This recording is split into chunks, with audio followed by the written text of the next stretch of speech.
सुन मेरे बच्चे, मैं तेरे सामने प्रकट हुई हूं क्योंकि तूने मुझे पुकारा है। तेरे जीवन में जो भी तूने कष्ट देखे, जो भी धोखा सहा, जो भी आंसू बहाए, वो सब तेरे कर्मों का फल था। लेकिन अब वह समय समाप्त हो चुका है। अब मैं तेरा भाग्य अपने हाथ में ले रही हूं।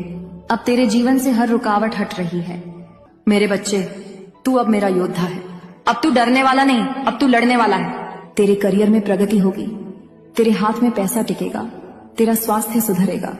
तेरे जीवन में आने वाले 108 दिनों में ऐसे चमत्कार होंगे जो तूने कभी सोचे भी नहीं थे।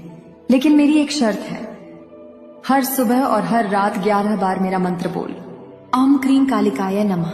तेरे सपनों में मैं तुझे संकेत दूंगी, तेरा मन शांत होगा, तेरा आत्मविश्वास लौटेगा। अब उठ मेरे बच्चे, अपने जीवन का नया अध्याय शुरू कर।